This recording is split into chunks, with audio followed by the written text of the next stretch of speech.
Hello. Today I want to read you a story. It's called Arthur and the Dragon.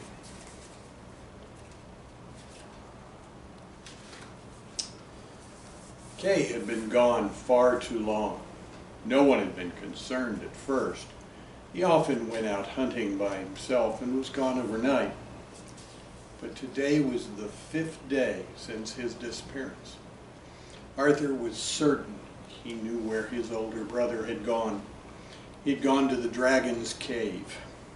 He was sure he had overheard Kay plotting this adventure, and he was just as sure he had to go after him.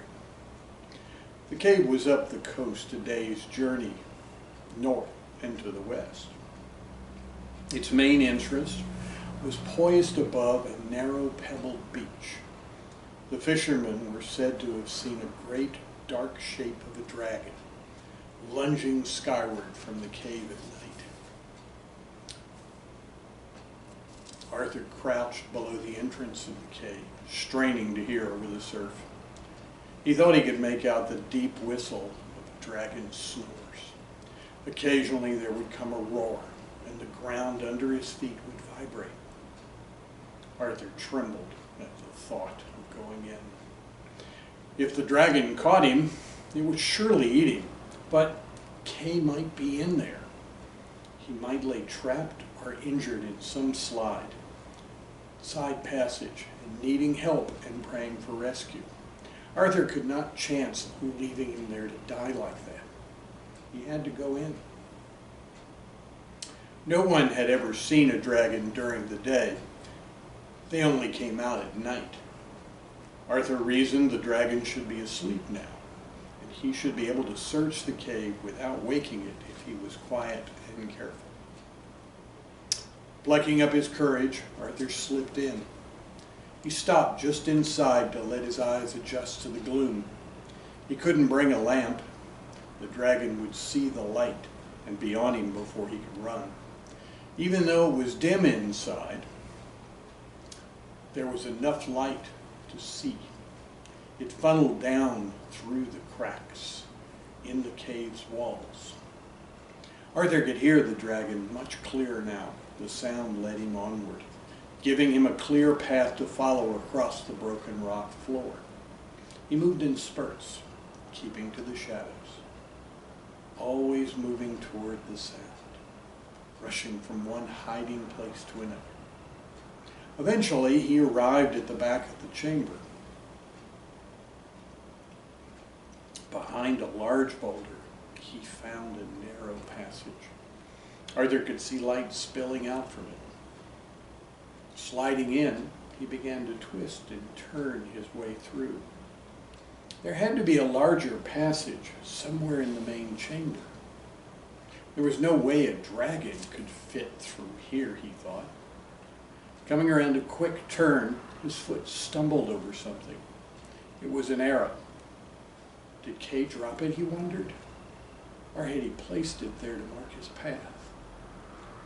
Arthur continued onward. Abruptly, the path opened in front of him. Ahead, he could see the entrance to another chamber. This one was dark, darker than the passageway. He waited, hoping his eyes would adjust and let him see a little better. As he peered inside, he thought he could make out the dark bulk of the dragon. Its scaly hide glistened in the dim light. As he watched, the beach shifted in what he hoped was its sleep. Powerful muscles rippled beneath its skin. Arthur crouched low in the passage. Summoning his courage, he began to edge his way toward the opening. He did not know what he would do when he got there. What could he do against such a monster? But he knew he had to go on. One look was all he needed. One look to see if Kay was in there. His hands trembled as he steadied himself beside the opening. Before he could slip out, the dragon shook the cavern with a violent roar, and Arthur was knocked off his feet by the blast of hot, moist air. The sound was deafening. "It's awake." Arthur's mind wailed in panic. Looking through the opening, He saw that indeed the dragon was moving. A leg appeared and curled as if to launch the beast forward. Mesmerized, Arthur lay where he had fallen. That's when he heard it, his brother's voice. "It's not enough to be trapped here. Must I be deafened as well?" Kay roared. As Arthur watched, the shape he had taken for a leg straightened and began to hobble around the cave. "Kay," Arthur called in amazement. "Kay, is that you?" "Arthur," Kay shouted, excited, turning toward the opening. "Kay, I'm here," he answered, scrambling up. "No, stop, Arthur," Kay screamed. Arthur froze, his eyes searching for the danger so apparent in his brother's voice. Just below him, the cavern floor was split by a deep crevice. One more step, and he'd have plunged into it and onto the rocks below. As Kay came toward him, Arthur could see his clothes were torn and blood-stained. His foot was twisted at an unnatural angle and was black and swollen. He hobbled along, using his bow as a crutch. "I thought to catch the dragon asleep," Kay said. "I didn't see the pit. It took hours to pull myself out, but I couldn't make it back through the passage without help. My leg is broken." "What about the dragon?" Arthur asked. "It was never here," Kay said. "At least I never found one. Just lumpy rock walls that in the dark I thought was a dragon." "What about the roar?" Arthur asked, puzzled. "The cave overlooks the sea. When the surf crashes in, the sound of the waves is pushed up here, where the cave changes it into a roar," Kay explained. "The dark beast in the sky is nothing more than bats, hundreds of them. I heard them, and at dusk or in a fog, they would look like a dark cloud flying out. That's what people said they saw, a dark shape soaring out and into the sky." Kay sank down beside the crevice. "Did you bring any food with you, Arthur? I haven't eaten in days." "It's in my pack. I left it on the beach," Arthur said. "Good. Go get it, please," Kay said wearily.